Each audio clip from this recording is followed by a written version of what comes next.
First off, I want to personally thank and shout out Bingokemski for helping me and supporting me on my Patreon. This video is all about his ideas and concepts. So Bingo came to me with the topic of greening and how it's quite possibly the biggest flaw in all of Toontown. His pitch is to try to reform greening in an effective way, however realistic it may be.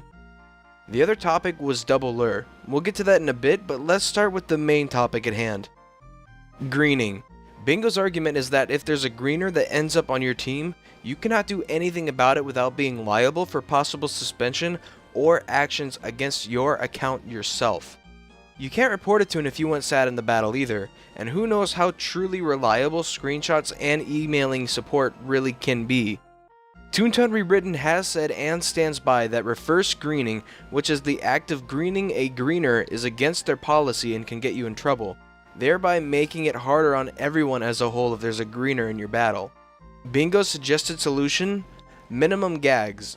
He argues that most of the time, excluding greeners that green for no reason at all, toons green because of other toons training in battle, toons having low gags, or toons using general bad strategy. He argues that if minimum gags were implemented into boss fights, it would eliminate those using low gags to an extent, at least more so than what trainers can do with bicorns and banana peels. He also argues that if a toon is still intentionally using weak gags on a high cog repeatedly, that they should be banned if it leads to cogs harming other toons. I think that'd need to be seriously well developed though if they decided to add anything quite like this in. It would also get rid of trainers, as they would not really need to train gags in battle if there was a minimum gag limit, as well as potentially removing toons using bad strategy as they've gathered experience from reaching that point. It would also remove the stigma of high toons not inviting lower toons due to gags or laugh. If there's a near guaranteed experience level, the hesitancy to invite them will be considerably less. It'll also remove those in development Ubers and toons who try to use no gags at all. This is Bingokemski's idea to help effectively battle greening. There'd probably need to be a bunch of tweaks to make it efficient, but it's a possible route if the staff wanted to go this direction. The other part of this video is all about double lure. Mainly, Bingokemski, especially in my streams, has regularly used his big magnet at the same time someone used a hypno, and it routinely appears to miss. Bad luck? If anyone remembers, the one and only Mega Snoop confirmed in his video that double lure now only uses the accuracy of the highest gag when determining success rate. However, it still seemed that this combo missed a significant amount compared to what regular hypno accuracy produces, so we decided to try and test it to see if this hypothesis might for some reason be true or not. So, using a small sample size of 24 attempts as our goal, we went into a coin mint and used the combination of Big Magnet and Hypno Goggles repeatedly on level 10 and 11 cogs. Our results were rather confusing. According to the Toontown Rewritten wiki, Hypno Goggles have an accuracy of 70%, and Big Magnets have an accuracy rate of 60%. In our 24 consecutive attempts on double luring with these two, we found that it worked only 14 out of 24 attempts. That means our lure only worked 58% of the time, lower than the Big Magnet's normal accuracy.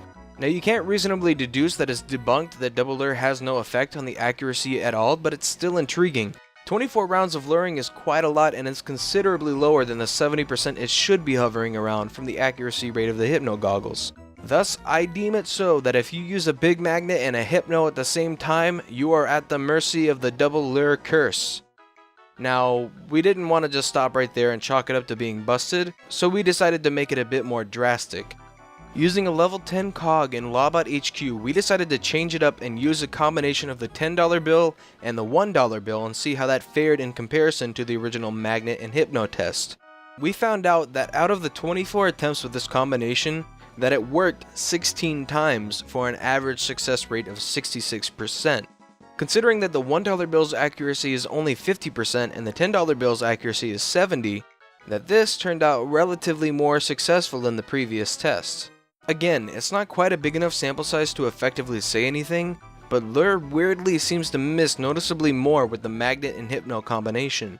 Thank you all for watching, and thank you again to Bingokemski for supporting me and helping me with my own goals. Bingo's question to anyone watching would be, what would be your ideal gag level requirements for toons to enter the VP? Thanks for watching, everybody.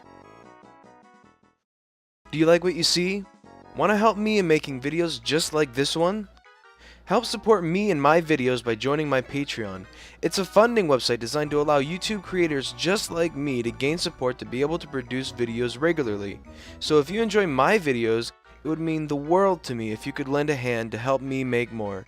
I want to thank you all for watching my videos, I want to thank you all for the support, and I'll see you in my next video.